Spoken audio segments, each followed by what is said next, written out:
तो कह रहे हैं कि जैसे 7 सुर हैं वैसे ही अगर तत्वों को लाइन बाय लाइन सजाएं, ठीक है, तो जो 8वां तत्व होगा। हेलो बच्चों, आज हम लोग पढ़ेंगे पीरियोडिक टेबल में जो पिछले वीडियो में मैंने बताया था कि कौन कौन सा रूल पढ़ने वाले हैं, ठीक है। तो उसमें मैंने 4 रूल बताया था, जिसमें पहला डॉबरिनर था, फिर न्यूलैंड का ऑस्टक का नियम जिसको ऑक्टेव्स लॉ कहते हैं। उसके बाद मैंने बोला था मेंडलीव का एक लॉ पढ़ेंगे जिसमें, और फिर उसके बाद चौथा था मेंडलीव का मॉडर्न लॉ, ठीक है, जिसको मोजले का लॉ कहते हैं, ठीक है। तो इसमें हम लोग 2 लॉ कंप्लीट करने वाले हैं, एक डॉबरिनर का सिद्धांत, एक डॉबरिनर की थ्योरी, और एक न्यूलैंड ऑस्टक का रूल, ठीक है, दैट इज ऑक्टेव्स रूल, ठीक है। तो देखो, एकदम सिंपल भाषा में हम लोग समझेंगे, एकदम आसान भाषा में, इसे रटने की जरूरत नहीं पड़ेगी, आसानी से तुम लोग याद कर सकते हो, ठीक है।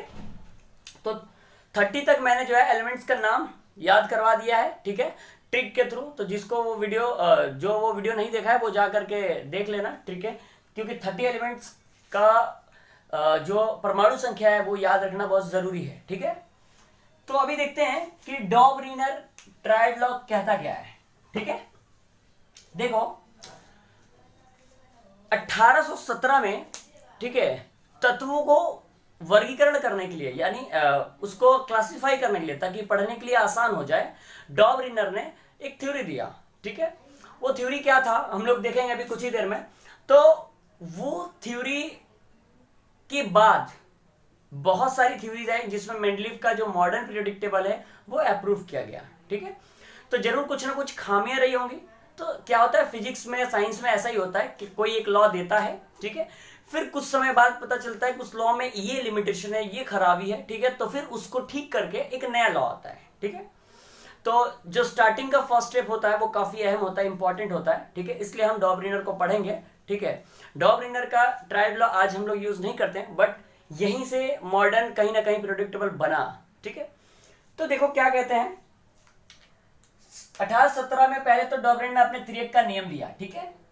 इन्होंने समान गुण एवं परमाणु वाले तत्वों के 3-3 समूह बनाए। इन्होंने ग्रुपिंग किया, क्या किया, ग्रुपिंग किया, 3-3 तत्वों का ग्रुपिंग किया। ऐसे कौन से तत्व जिनका गुण समान हो और परमाणु का जो परमाणु भार होता है, परमाणु भार भी समान हो, ठीक है ना। तो समान गुण एवं परमाणु भार वाले, यहाँ पे भार होगा, स्किप हो गया, समान गुण एवं परमाणु भार वाले तत्वों के 3-3 समूह बनाए जिसे त्रियक कहते हैं, ठीक है। तो ऐसे में त्रियक किसे कहते हैं ये भी क्वेश्चन आ सकता है। तो इन्होंने क्या किया, 3-3 तत्वों का समान गुण और समान परमाणु भार वाले, ठीक है, तत्वों का क्या किया इन्होंने, एक ग्रुपिंग कर दिया, ठीक है, जिसको ट्रायड लॉ कहते हैं।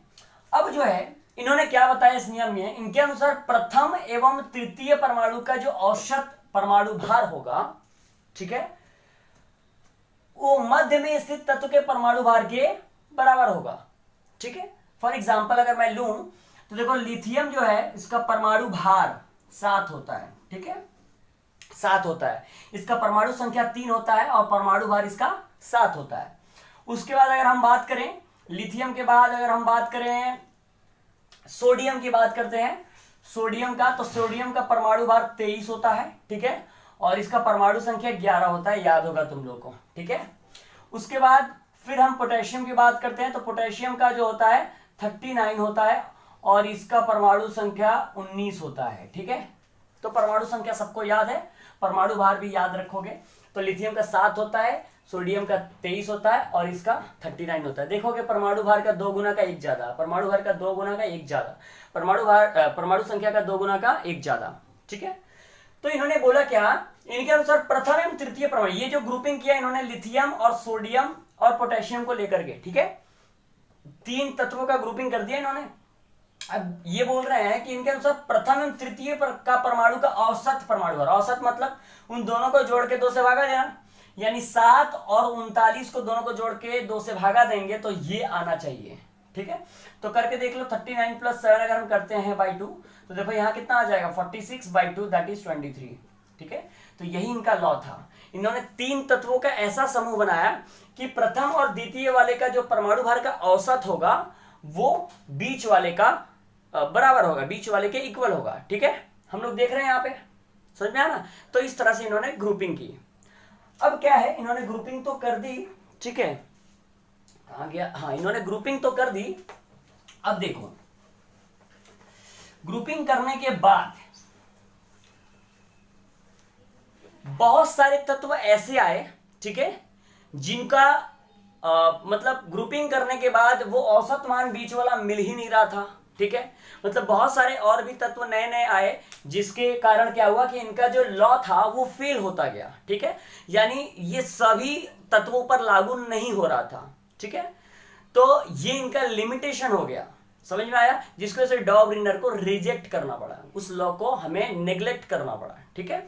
तो ऐसे में डॉबरिनर को याद रखोगे 1817 में इन्होंने दिया, और उन्होंने तीन तीन तत्वों का एक समूह बनाया जिसे त्रियक कहते हैं, और इनके अनुसार पहला तत्व और तीसरा तत्व का जो परमाणु भार का औसत होगा वो बीच वाले तत्व के इक्वल होगा। तो बस इतना ही डॉबरिनर में याद रखोगे, ठीक है।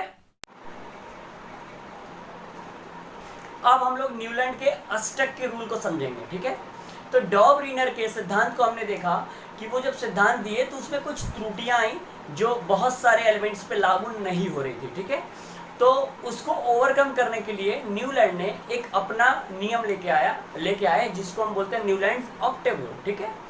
ऑक्टेव रूल क्यों कहते हैं अभी ये समझ में आ जाएगा, ठीक है। क्यों इसको ऑक्टेव मतलब 8 होता है, ठीक है, इसका मीनिंग क्यों कहते हैं। तो न्यूलैंड ने इसमें संगीत के 7 सुरों का प्रयोग किया, ठीक है। सा रे गा मा पा धा नी, 7 सुरों का प्रयोग किया। अब ये क्यों किया, कैसे किया, अभी देखो समझ में आएगा, ठीक है। और इनकी भी कुछ त्रुटियां थी जिसकी वजह से इसको भी रिजेक्ट किया गया था, तो हम लोग ये भी देख लेंगे, ठीक है। तो क्या लिखा है देखो, 1864 में अंग्रेज वैज्ञानिक न्यूलैंड ने तत्वों के वर्गीकरण के लिए अपने अनुसंधानों में यानी अपने रिसर्च में यह पाया कि संगीत के 7 सुरों की तरह, संगीत के 7 सुर सा रे गा मा पा धा नी की तरह तत्वों को अगर क्रम में सजाते हैं तो प्रत्येक 8वां तत्व का गुण प्रथम तत्व के गुण से समानता रखता है। इसे ही अष्टक का नियम कहते हैं। मतलब कहने का तात्पर्य क्या है समझो, सा रे गा मा पा धा नी 7 सुर हो गए। तो कह रहे हैं कि जैसे 7 सुर है वैसे अगर तत्वों को लाइन बाय लाइन सजाएं, ठीक है, तो जो 8वां तत्व होगा वो ही पहले तत्व के जो है बिल्कुल जैसा होगा, यानी उसका गुण उसी के जैसा होगा, ठीक है। तो अगर हम लोग सजाते हैं तो देखोगे क्या होगा, हाइड्रोजन, लिथियम, बेरिलियम, यहाँ हीलियम होना चाहिए ना, नहीं, ठीक है, क्योंकि हीलियम एक निष्क्रिय गैस है, ठीक है। अब ध्यान से देखो, मैंने यहाँ हीलियम क्यों लिखा है सेकंड नंबर पे, ठीक है, क्योंकि हम लोग तो जानते हैं hydrogen, helium, lithium, beryllium, boron होता है। तो ये जो 30 एलिमेंट्स मैंने लिखवाया तुम लोग को, ये मॉडर्न पीरियोडिक टेबल का है, ठीक है, जो आज प्रयोग में आता है। लेकिन मैंने क्या बोला, ये सब अभी प्रयोग में नहीं लिया जाता है, लेकिन इसी को इम्प्रूव करके वो नियम बनाया गया था, ठीक है। तो इसमें जो है हीलियम का तब तक आविष्कार मतलब डिस्कवरी हुआ ही नहीं था, ठीक है। हीलियम का एक्सिस्टेंस ही नहीं था इसके पहले। ये जब नियम दिए थे तो हीलियम का तब पता ही नहीं था, यहीं पे तो गड़बड़ क्रिएट हुआ जब हीलियम का पता चल गया, ठीक है। तो इन्होंने हीलियम का पता नहीं था तो इन्होंने कैसे सजाया, हाइड्रोजन, उसके बाद lithium, beryllium, boron, carbon, nitrogen, oxygen, ठीक है। तो देखो सा रे गा मा पा धा नी, 8वां एलिमेंट क्या होगा, ऑक्सीजन के बाद क्या आता है, फ्लोरीन आता है ना। तो इनके नियम के अनुसार अगर प्रत्येक तत्व को क्रम में सजाया जाए तो जो 8वां तत्व होगा वो पहले के गुण के समान होगा। क्या कह रहे हैं, प्रत्येक 8वां तत्व का गुण प्रथम तत्व के गुण को समानता होगा, यानी समान होगा। यानी हाइड्रोजन की जो प्रकृति होगी वही फ्लोरीन का भी होगा, ठीक है। तो हम लोग आगे पढ़ेंगे कि हाइड्रोजन एक हैलोजन तत्व है और फ्लोरीन भी एक हैलोजन तत्व है, ठीक है, समझ में आया। तो इन दोनों के गुण समान होंगे। तो ये नियम सही तो था, लेकिन प्रॉब्लम क्या था कि जैसे ही निष्क्रिय गैसों की खोज हो गई, हीलियम, आर्गन जैसे गैसों की खोज हो गई, तो ये नियम जो है गड़बड़ हो गया। क्योंकि अगर हम हीलियम यहाँ पे डाल देंगे तो 8वें में तो ऑक्सीजन आ जाएगा और ऑक्सीजन हाइड्रोजन में जो है गुण नहीं मैच करेंगे। तो ये तभी तक नियम चला जब तक निष्क्रिय गैसों की खोज नहीं हुई थी, ठीक है। अब निष्क्रिय गैसों की बात आई है तो थोड़ा बता दें। निष्क्रिय गैस वे गैसें होती हैं जिनके अंतिम कक्षा में 8 इलेक्ट्रॉन होता है, ठीक है, तुम लोग 9th में पढ़े होंगे।